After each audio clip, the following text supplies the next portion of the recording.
할렐루야. 오전에 이어서 갑니다. 출애굽기 20장 1절부터 6절 말씀.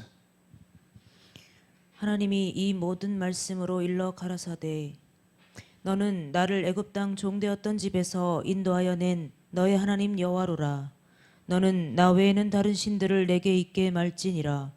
너를 위하여 새긴 우상을 만들지 말고 또 위로 하늘에 있는 것이나 아래로 땅에 있는 것이나 땅 아래 물속에 있는 것에 아무 형상이든지 만들지 말며 그것들에게 절하지 말며 그것들을 섬기지 말라. 나 여호와 너의 하나님은 질투하는 하나님인즉 나를 미워하는 자의 죄를 갚되 아비로부터 아들에게로 3, 4대까지 이르게 하거니와 나를 사랑하고 내 계명을 지키는 자에게는 1000대까지 은혜를 베푸느니라. 아멘. 할렐루야. 우리 하나님 참 좋으신 하나님이십니다. 그래서 하나님의 은혜와 평강이 여러분들과 여러분 가정과 직장과 사업장 그리고 자녀들까지 하나님과 흐르고 넘치도록 채워지길 주의 이름으로 축원합니다. 자, 따릅니다. 난 예수님 안에서 모든 사람들을 이해하고 용서하고 사랑하겠습니다. 자, 우리 선포 기도 드립니다. 나사렛 예수 이름으로 명하노니 내 안에 가난의 영, 채무의 영은 떠나갈지어다. 내 앞에 하나님의 축복을 가로막는 모든 악한 영들은 속히 떠나갈지어다. 내 죄로 인하여 나를 떠나갔던 모든 영권, 인권, 물권은 속히 회복되어 돌아올지어다. 아멘. 할렐루야. 우리 안에는 가난의 영, 채무의 영은 떠나간 줄로 믿습니다. 우리의 모든 빚은 다 청산된 줄로 믿습니다. 내 앞에 하나님의 축복을 가로막는 모든 악한 영들 그리고 영권, 인권, 물권의 권세들이 다 회복되어 돌아온 줄로 믿습니다. 할렐루야. 오늘 오전에 이어서 1000대까지 베푸시는 은혜의 말씀을 같이 나누겠습니다. 오전에 우리가 탐심에 관해서 말씀을 드렸는데 이 우리가 탐심을 가지는 순간 우리는 이미 우상을 우리 안에 팍 끌어들인 거나 마찬가지예요. 욕심과 탐심에 분명 구분이 있는데 욕심이라는 것은 그냥 하나님이 주시는 본성의 마음에 내가 뭔가 바라고 원하는 것이지만 탐심이라는 것은 그 앞에 조금 더라는 단어가 붙음으로 인해서 그것이 더 크게, 더 많게, 더 높게 이러한 것으로 바뀌어져요. 그래서 지금 저는 제 자신과 여러분들에게 우리가 우상에 대해서 분명히 알아야 될 것 같아요. 우상이 뭔지. 그리고 현대들이 알아야 될 우상에 대한 말씀을 같이 나눠볼 거예요. 첫째로 우상은 우리가 만들고 있다는 거죠. 어디서? 내 마음속에서. 오늘날 현대인들은 보이는 우상을 향해서 미신이다 라고 설명을 해요. 근데 보이지 않는 다른 우상들을 자신의 손으로 아니면 자신의 마음속에서 어떤 형태로 만들어가고 있다는 거죠. 눈에 보이는 뭐 석가나 아니면 뭐 이 돌멩이나 나무나 이런 것들은 다 미신이다 얘기하면서 자기 마음속에 들어와 있는 우상, 자기가 만들어 놓는 자아적 이 믿음의 우상들은 깨닫지 못하고 있는 거죠. 출애굽기 20장 3절의 말씀을 보면 너는 나 외에 다른 신을 내게 두지 말라. 십계명의 말씀이에요. 근데 나 외에 다른 신들이라는 것을 설명을 해요. 다른 신도 아니고 신들을, 즉 우리가 마음속에 너무 많은 욕심, 탐심의 마음들을 갖고 있으니까 그것을 너희들 마음속에 품지 말아라 라고 말씀하시는 거예요. 믿습니까? 믿습니까? 여기서 먼저 우리가 생각해 볼 것은 과연 여기서 말하는 다른 신들은 뭘까? 그런데 그 대답이 4절에 보면 나와요. 너를 위하여 새긴 우상을 만들지 말고. 누구를 위해서? 내 스스로 나를 위한 거.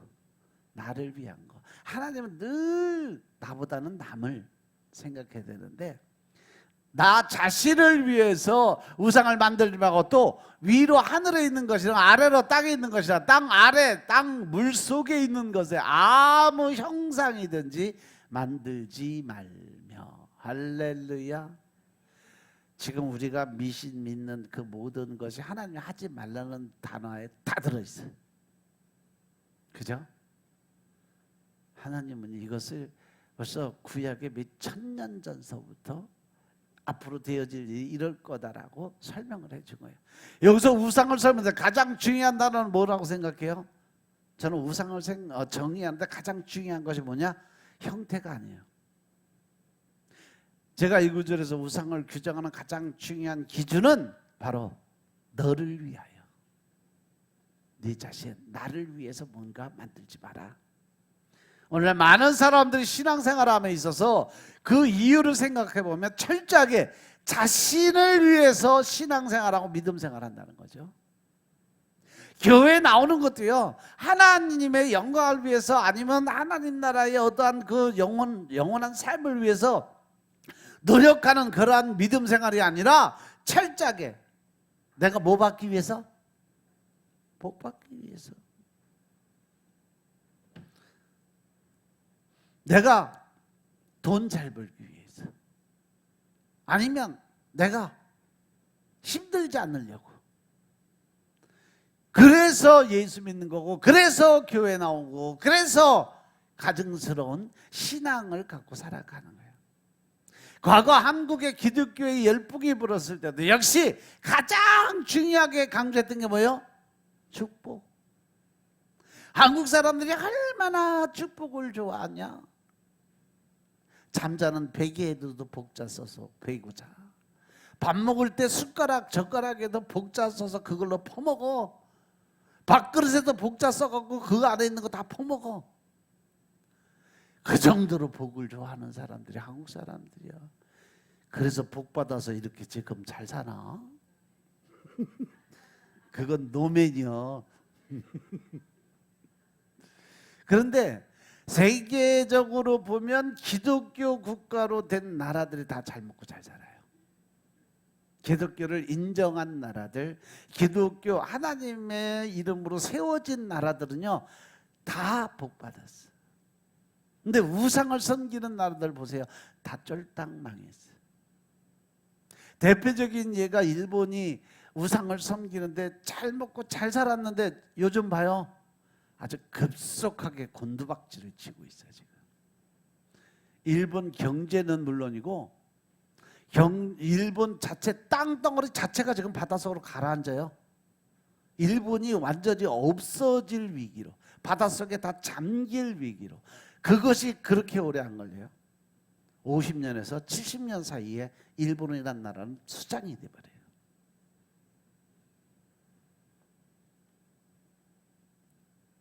그러나 이것 때문에 우리는 하나님을 믿는 믿음에서 우리가 생각해보지 못한 우상에게로 돌아서는 잘못된 믿음을 갖게 되는 일이 생긴다는 거죠.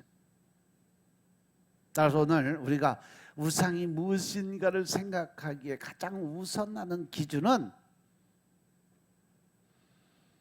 지금 내 믿음이 무엇을 아니면 누구를 위해서 신앙생활을 하고 있는가가 가장 기본적인 요점이에요. 내가 믿는 하나님은 나에게 힘이 되는 거 맞아요. 그죠? 나를 지켜주시는 거 맞아. 왜? 하나님의 말씀만 그렇게 기록이 되어 있으니까. 근데 그러한 것을 받고 내가 누리기 위해서 먼저 하나님은 늘 조건을 거신다 그랬죠. 우리에게 복을 주시기 위해서 아니면 문제 해결을 받기 위해서 하나님은 늘 내가 그거 해줄게. 그러나 너는 이것을 해야 돼. 즉 하나님이 나를 위해서 하는 일이 있으면 나는 하나님을 위해서 반드시 너는 이것을 하라는 전제 조건이 있다는 사실들 명심하시기 바랍니다. 내가 하나님에게 하나님은 이렇게 하셔야 됩니다라고 할 수 있는 것은 없다.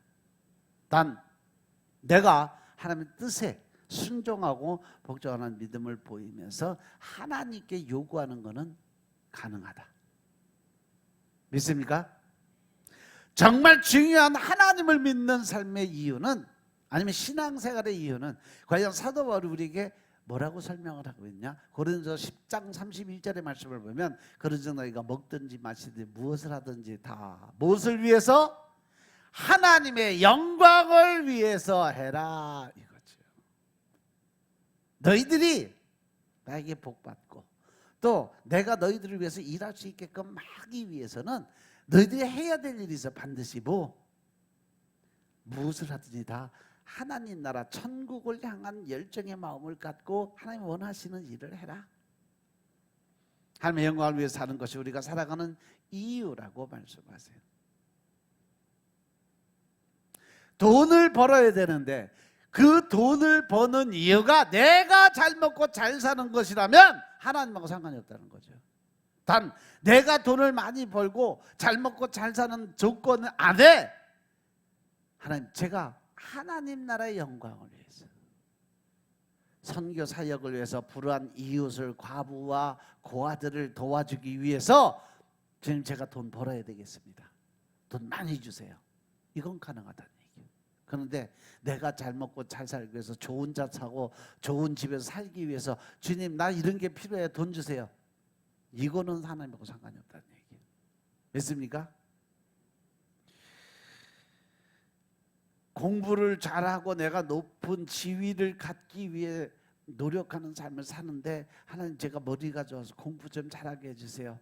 근데 그 이유가 나의 명예나 권세를 위한 것이어서는 안 된다라는 거예요.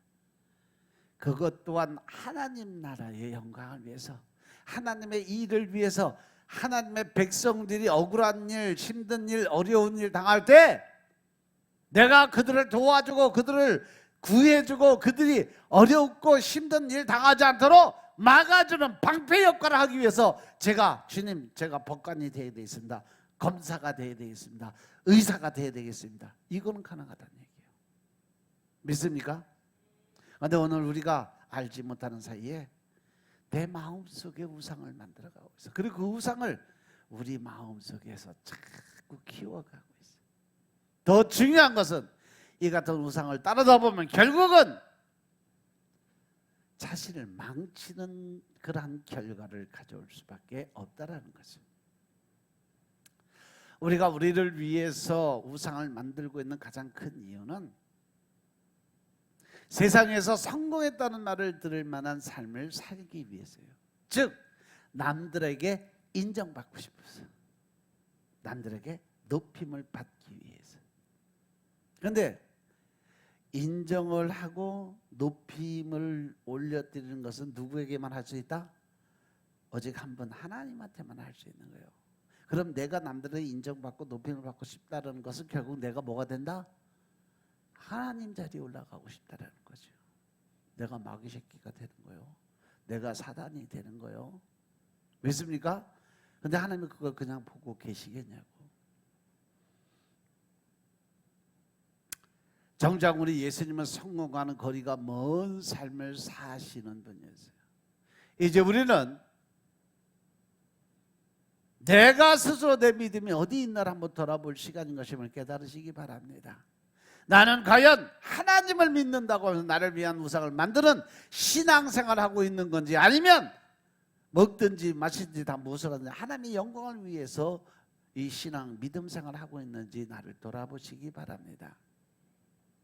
바라기는 우리는 우상을 만드는 일을 버릴 수 있어야 되는 결단을 해야 된다는 거죠. 세속적인 우상을 가까이 하지 말고 하나님 나라의 영광을 위해 살 수 있는 삶을 살아야 돼요. 신앙생활의 목적이 내가 잘 먹고 잘 사는 곳에서 하나님의 영광을 위해서 살아갈 수 있는 삶, 그 삶을 통해 하나님의 영광을 드러내는 하나님의 자녀가 되어야 된다는 사실 명심하시기 바랍니다. 그러기 위해서 우리는 하나님을 알아야 돼요. 어제도 얘기했처럼 하나님이 어떤 분인지 알아야 되고 하나님의 뜻이 무엇인지 알아야 돼요. 그래서 우리는 매일 말씀을 매일 먹고 그 말씀을 붙들고 기도를 드려야 하나님을 알게 되고 하나님의 뜻을 깨닫게 된다는 사실 명심하시기 바랍니다. 두 번째로 우리가 우상을 만드는 이유, 그 우상을 만드는 이유는요, 내 안에 두려움이 있기 때문에 그래요. 근심 걱정이 있기 때문에 그래요.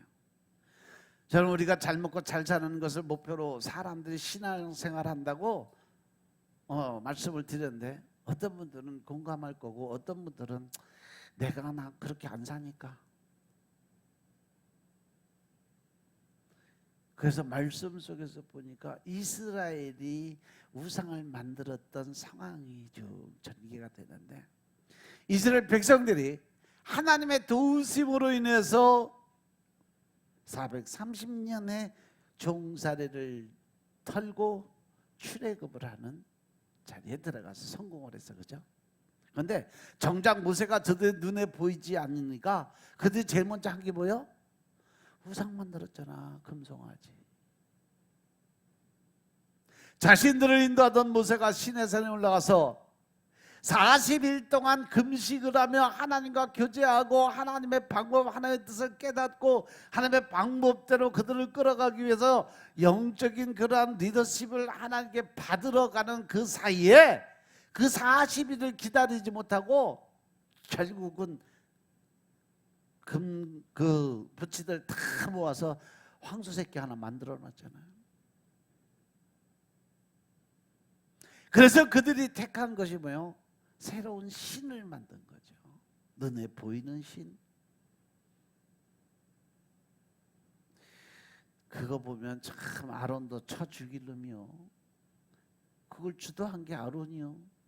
그걸 저는 만들어 놓고 그래서 야 봐라, 너희들을 그 애굽에서 이끌어내는 신이 여기 있다 그러고 그 황금 송아지한테 절하라 그랬잖아, 이 못된 놈의 새끼가. 근데 하나님은 왜 그 딴 사람들은 다 죽이는데 아론은 안 죽였는지 몰라. 그 짓 했으면 죽어 마땅한데. 그래도 하나님은 또 쓰시기 위해서 참으시는데 어디까지 참으셨다? 죽기까지, 끝까지 참으셨어. 그래서 이스라엘 백성들이 아론에게 요구를 해요. 출애굽기 32장 1절 말씀 보니까 백성이 모세가 산에서 내려오니 더딤을 보고 모여서 백성이 아론에게 이야기를 합니다. 일어나라, 우리를 위해서 우리를 인도할 신을 만들어 달라. 우리를 위해서 만들어 달라고 그래요. 이 모세 곧 우리를 애굽 땅에서 인도하여 낸 사람은 어찌 되었는지 알지 못한다. 하나님이 구해준다고 이야기하고 꼬셔서 데리고 나왔고 광야에 나오니까 이 모세는 어디 갔는지 알지도 못하고 그 신은 어디로 도망가 버리고 도대체 우리가 뭘 믿고 가냐? 그러니까 우상을 하나 만들어라, 우리의 신 하나 만들자, 이렇게 된 거예요. 이 말씀은 그냥 나름대로 묵상하면서 느낀 것은 저들은요 그 마음속에 뭐가 없어? 모세, 즉 하나님에 대한 두려움이나 근심이나 걱정, 모세를 생각하는 마음이 요만큼도 없어. 모세를 생각하는 마음이 요만큼도 없다는 건 누구 생각하는 게 없다? 하나님 생각하는 게 요만큼도 없다는 거죠. 오직 자신들의 안위만을 걱정하고 오직 나만을 생각하는 삶으로 살았다는 거예요. 내가 당장 모세가 안 보이니까 하나님이 떠난 것처럼 생각하니까 그 안에 뭐가 들어와? 근심, 걱정, 두려움. 그러니까 또 다른 신을 만드는 거예요. 여러분들도 마찬가지예요. 보면 신앙생활, 믿음생활 하면서 뭔가 막히는 듯하고 뭔가 잘못되는 것 같은 느낌이 들 때 제일 먼저 찾아오는 게 뭐예요? 두려움이에요, 근심이에요, 걱정이에요. 거기에 잡히면 제가 늘 말씀드려요. 생각의 영이 들어와서 그 생각의 영은 절대로 좋은 결말로 끝나는 적이 한 번도 없다. 생각의 영이 붙들리면 좋은 생각하다가도 어느 순간에 그렇게 안 되고 이렇게 되면 어떡하지 하는 근심이 툭 들어오면 그때부터는 안 좋은 생각을 해서 밤새 모래성 쌓고 무너뜨린다는 소리가 여기서 나오는 거예요. 결말은 안 좋은 쪽으로, 나쁜 쪽으로 그 사람마저 쳐 죽일 놈으로 만들 것을 생각을 끝내. 그러니까 나는 늘 마음속에 뭐가 있어? 그 사람에 대한 분노와 혈기, 짜증, 얼굴만 보면 그냥 막 이 혈기가 올라오니까 막 어쩔 줄을 모르는 거예요. 자기 감정 컨트롤이 안 될 정도로 화가 나. 왜? 먹새끼가 그 안에서 계속 부추기니까.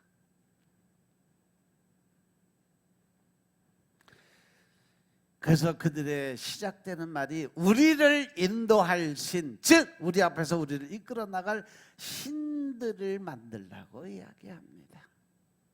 여기서 한 가지 우리가 알 수 있는 것, 언제 사람들이 우상을 만드는 거예요.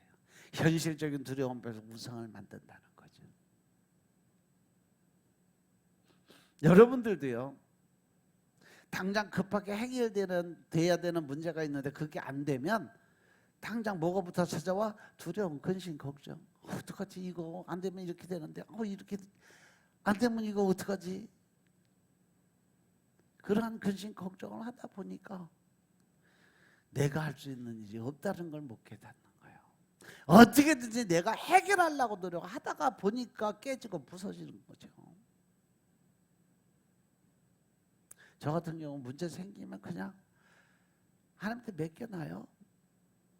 되든지 어떻게 되든지 뭐 하나님이 그냥 더 쓰시려면 더 사용할 것이고, 그만 뭐 쓰고 이제 데려가실 것 같으면 해결 안 하고 그냥 뭐 데려가는 자리에 갈 거고, 때에 따라서는 하나님 앞에도 우리가 당당하게 배짱으로 설 필요도 있어. 왜? 내가 진짜 하나님의 일을 위해서 열심을 다했다면 나머지는 하나님이 책임져 주실 그 부분이 있어요. 하나님 그렇게 하신다고 약속을 하셨고, 이스라엘은 끝나지 않을 것 같았던 애굽에서 종살이를 모세가 인도하는 대로 따라서 거기서 나온에서 끝낼 수가 있었어요. 이것이 우리가 신앙생활하고 있는 현실. 우리가 마귀 사단의 권세에 붙잡혀 있다가 예수님을 믿음으로 인해서 구원의 반열로 들어와서 이제 세상의 그 모든 사단의 권세에서 해방이 됐잖아. 그러면 나는 출애굽한 거야 지금. 그래 안 그래요? 그러면 이제부터는 오직 예수님만을 바라보고 살아야 되는데, 이스라엘 백성들처럼 모세가 안 보이니까 우상을 만든 것처럼 우리도 예수님이 눈에 안 보인다 생각하니까 눈앞에 보는 현실을 바라보고 현실의 우상을 만들어가는 거예요. 이스라엘 백성들하고 비교해보면 똑같다라는 얘기가 나오죠.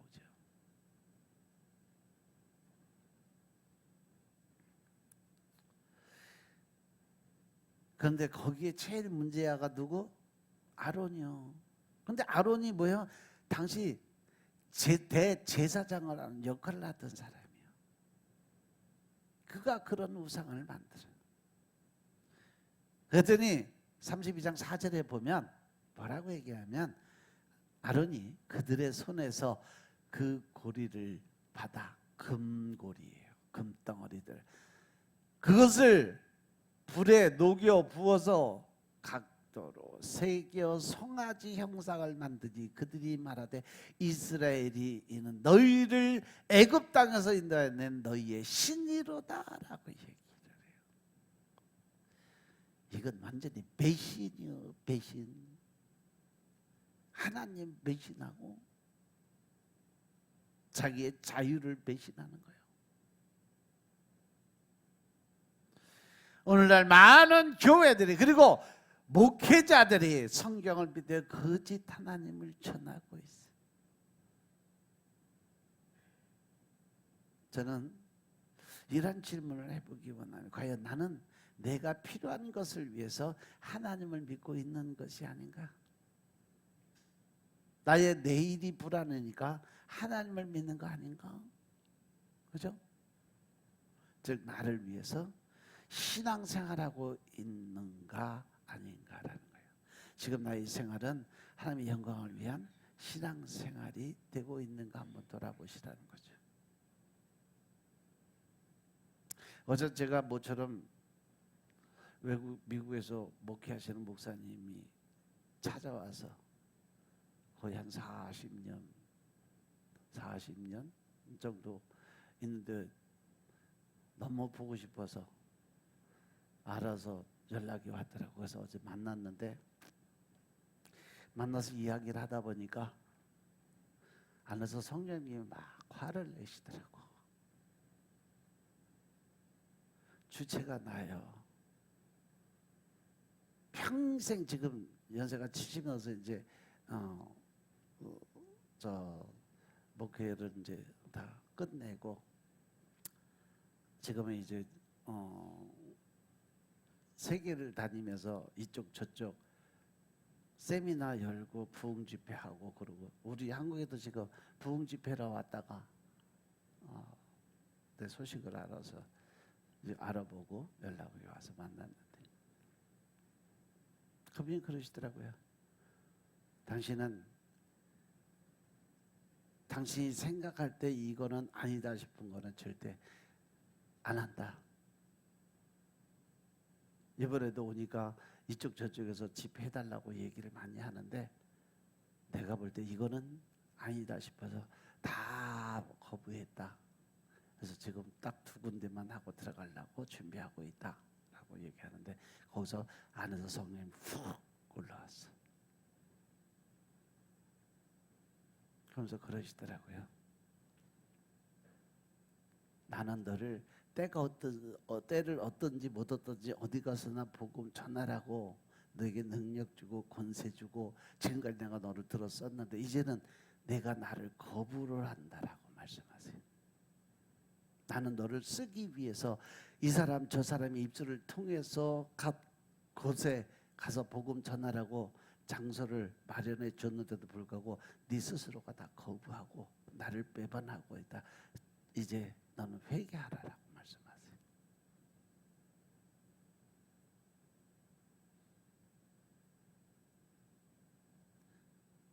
그분이 바로 저희가 고등학교 때 제가 어렸을 때 전도사였었고 지금은 엄청 큰 목회를 하시는 분인데 선배 은사님 목사님한테 가갖고 이 꼬맹이가 가서 그러한 말씀을 선포하려고 그러니 이게 말이요.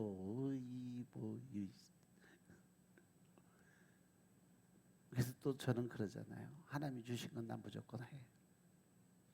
그래서 그 목사님 앞에서 그대로 하나님 말씀 대언 다 했어. 나중에 목사 너무 고마워 그러시더라고요. 왜요? 그랬더니 지금까지 나한테 그런 소리 해준 적이 아무도 없었어. 나는 내가 무지하게 잘난 줄 알았어. 근데 오늘 하나님 말씀 듣고 보니까 아, 내가 잘못하고 있구나 깨달았어. 그러더니 그 다음부터 말이 변하더라고. 그러더니 말이 경어로 바뀌었어. 그 다음부터는 목사로 인정하고 이랬어요 저랬어요로 바뀌더라고. 아, 하나님이 주신 권세 능력이 이런 거구나. 사람의 어떤 자만과 교문이 무너지니까 겸손이 들어가니까 상대방을 존중해주고 높일 수 있는 마음이 여기서 생기는 거구나. 그래서 제가 여러분에게 더 온유하고 겸손한 마음을 가지라고 이야기하는 거예요. 왜? 그게 하나님 마음이니까. 지금까지 내가 잘나고 높은 줄 알고 사람들 가리키는 은사를 받아서 가리킨다라고 생각을 하고 살았는데 어느 날 보니까 내가 자만과 교만으로 꽉 찬 모습이 딱 보인 거예요. 그때서 회복되니까 겸손과 우주의 마음이 들어가고 그러니까 언어가 바뀌어버리는 거죠.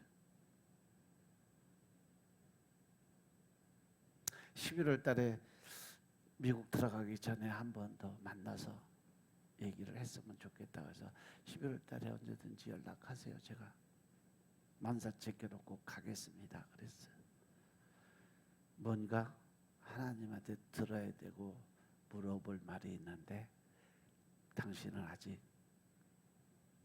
유목사처럼 하나님하고 친하지 못해서 지금까지 지식으로만 가다 보니까 그래서 괜히 또 쑥스럽게 또 얘기를 하시니까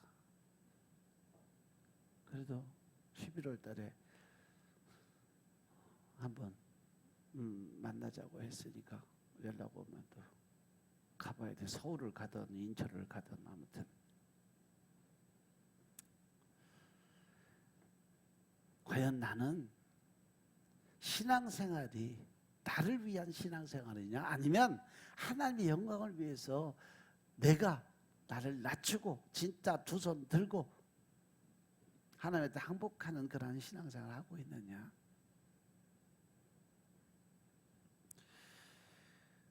늘 사람들은요 나한테 안 좋은 일이 생기지 않기를 바라는 그 마음을 가지고 하나님을 믿으려고 그래요.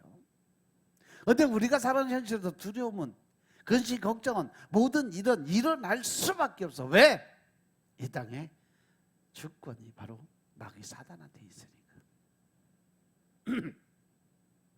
그리고 사람들이 가장 두려워하는 두려움이 뭐냐? 실패하면 어쩌나 하는 그런 근심 걱정이죠.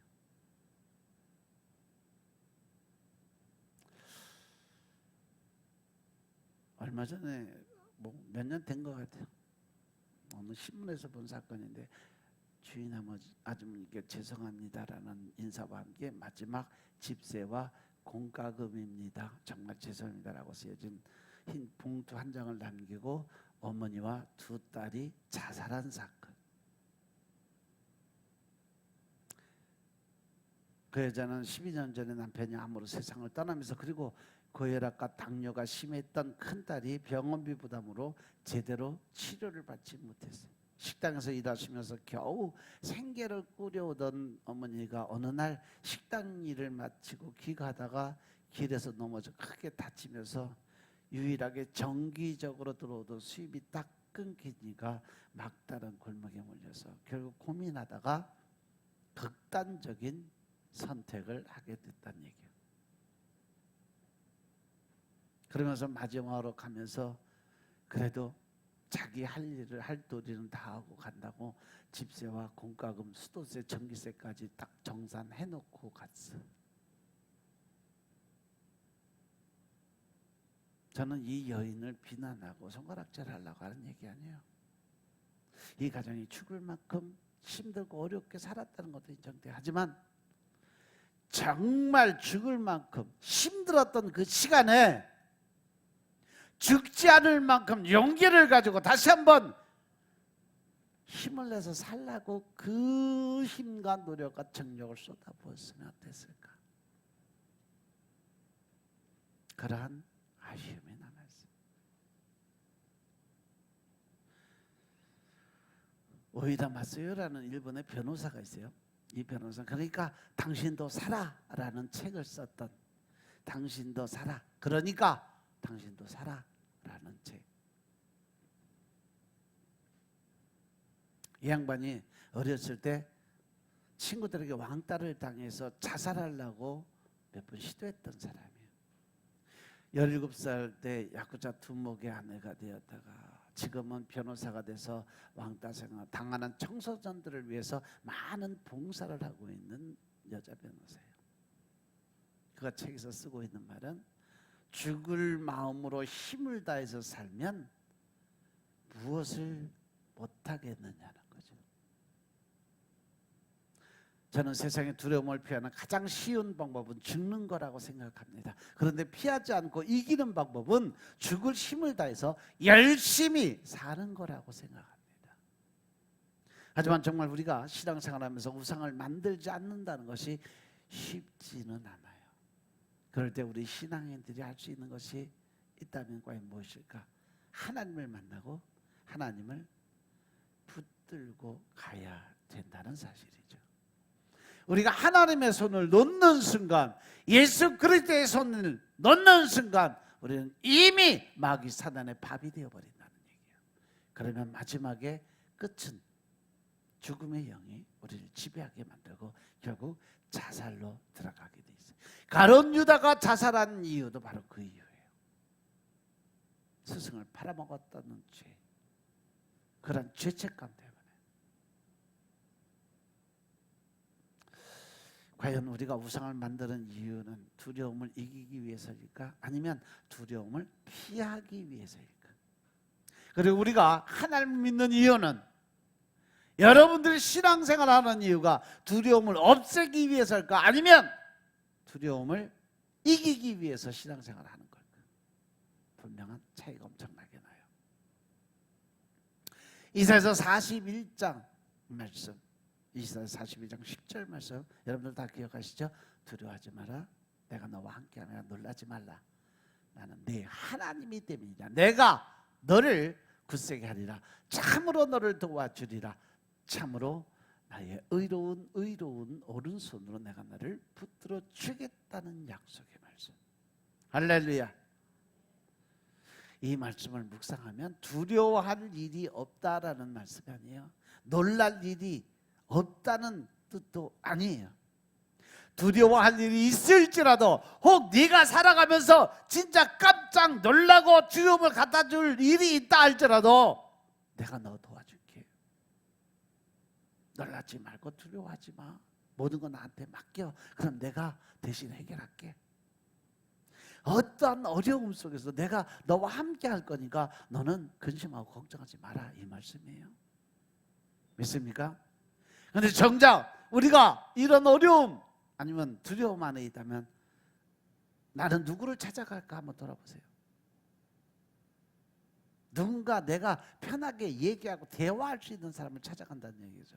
그래서 모세가 없을 때 이스라엘 백성들이 찾은 것은 하나님이 아니라 애굽에서 늘 보아왔던 금송아지였어요. 그들이 금송아지를 만든 이유는 애굽에서 늘 우상으로 섬긴 게 금송아지였거든요. 그래서 그들이 습관적으로 늘 보고 배웠던 그 습관적 무의식 관념이 거기서 나오니까 그들이 만들어 놓은 게 황금 송아지였어요.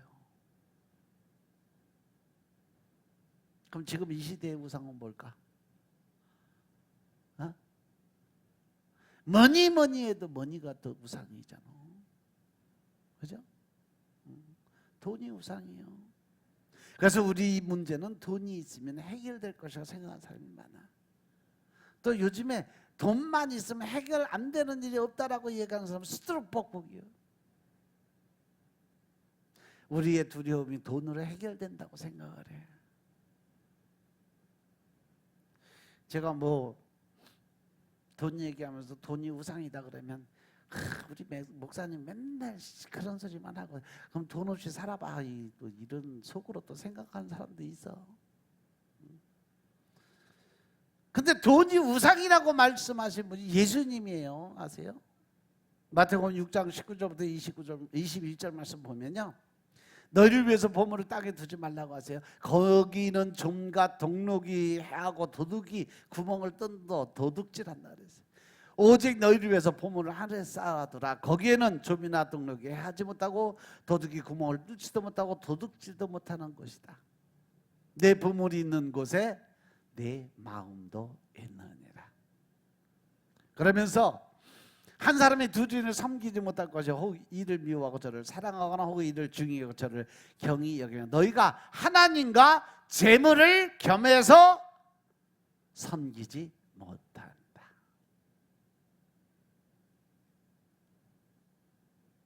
제가 이 구절을 관심 있게 보이는 이유는 한 가지. 예수님은 이 비유에서 재물을 겸해서 섬긴다는 표현을 쓰고 있어요. 여기서 섬긴다는 단어는요, 우리가 잘 알고 있는 제자라는 뜻의 종이 된다, 즉 재물의 종이 되어버린다, 이 말씀이에요. 즉 우리가 알지 못하는 사이에 돈의 노예가 되어서 살아갈 수밖에 없는 게 바로 세상 방법이다라는 거예요. 믿습니까? 여러분 잘 먹고 잘 살고 싶죠? 근데 그 미래가 두려운 생각이 들죠. 어떻게 해야 될지.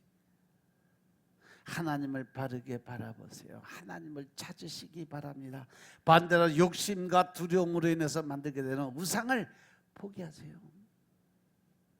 하나님을 붙잡고 하나님을 끝까지 믿고 따라가는 하나님의 자녀가 되셔서 두려움을 이기고 욕심의 유혹에서 벗어나는 하나님의 자녀가 되시길 주의 이름으로 축원합니다. 마지막으로 두려움은 두 가지 방법, 즉 믿음과 사랑으로 이길 수 있습니다. 앞에 두려움이 우상을 만들게 한다고 말씀을 드리면서 하나님을 바르게 믿음으로 두려움을 극복하는 성도가 되자고 말씀을 드렸는데, 그런데 정말 우리가 알아야 될 것 중에 하나가 뭐냐? 우리 삶에 다가오는 두려움은 믿음으로 극복할 수 있다는 거죠. 두려움은 믿음으로 극복할 수 있다. 믿습니까? 믿습니까? 마태복음 14장에 보면 예수님이 갈릴리 바다 위로 걸어오는 장면이 나와요. 이때 베드로가 자기도 예수님처럼 물에 걸어보겠다고, 주님 나를 물에 걸어가게 명령만 하시면 제가 걸어갈게요. 그때 예수님이 어떻게 해? 와라. 처음에 그 예수님이 지금까지 한 것에 대한 믿음이 있으니까 베드로가 걸어가니까 물 위를 걸어갔어. 저벅저벅 가는데 태풍이 몰아치고 파도가 치니까 순간적으로 뭐가 들어와? 근심감 속에 훅 들어왔어요. 그러니까 점점 어떻게 믿음이 흔들리기 시작하니까 물에 빠지기 시작을 해요. 그때 베드로가 살려달라고 얘기하니까 예수님 뭐라 그랬어요? 믿음이 적은 자요. 왜 의심을 하느냐? 그가 바람을 보고 무서워서 빠져가는 소리, 그 빠져갈 때 소리를 질러서 주여 나를 구원하소서. 바람 때문에 빠지게 됐다는 것, 그리고 무서워했다는 것, 또한 소리를 질렀다는 것, 이것이 우리에게 주는 의미는 바로 이미 여러분 설교에서 잘 알고 있어요. 세상의 바람이 우리를 빠지게 할 수 있다는 거죠. 여러분들이 환경 조건 바라보고 세상의 사람들 바라보면 여러분들은 다 세상의 물길에 빠질 수밖에 없다. 그런데 그 예수님이 베드로에게 하시는 말씀을 우리는 귀를 기울여야 돼. 마태복음 14장 31절, 예수님께서 즉시 손을 내밀어 그를 붙잡으시며 믿음이 작은 자여 왜 의심하냐? 주님이 여기서 베드로에게 대해 지적하는 것은 베드로가 믿음이 작았다는 거예요. 그리고 이어지는 것은 베드로가 의심을 했다는 거예요. 그래서 베드로는 물에 빠진 거예요. 이게 바로 여러분들이 기도 드렸을 때 응답받는 방법, 기도의 응답이 안 떨어지는 이유가 뭐 때문에? 의심을 가지고 있기 때문에. 내 믿음이 너무, 그 기도의 분량보다 내 믿음이 너무 적기 때문에.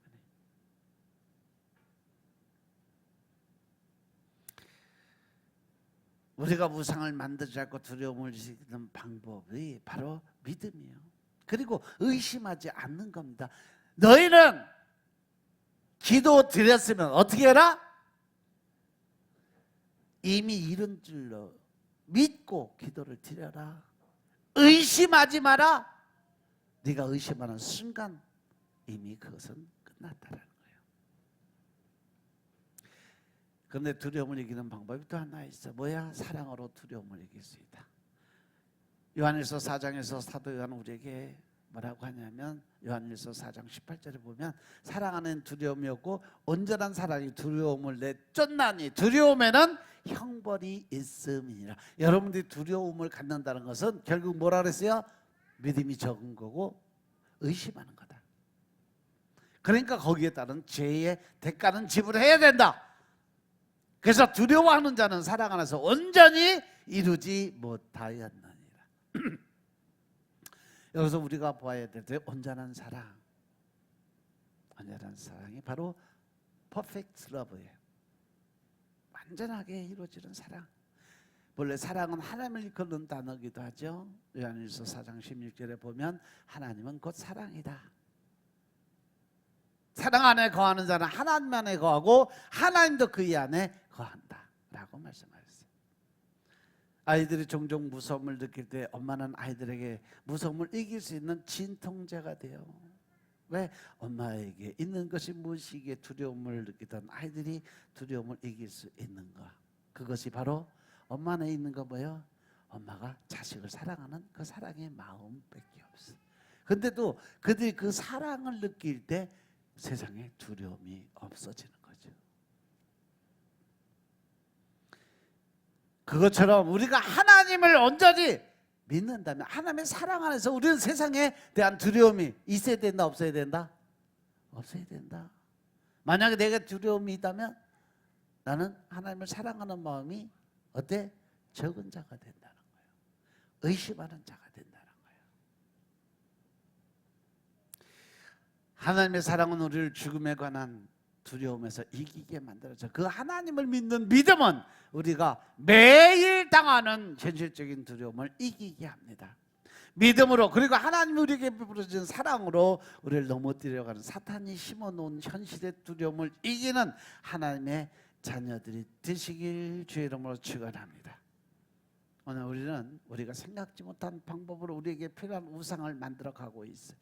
그 이유는 다 자기를 위한 거예요. 피하고 싶은 것이 있다는 거예요. 그리고 피하고 싶은 것은 바로 두려움이라는 거죠.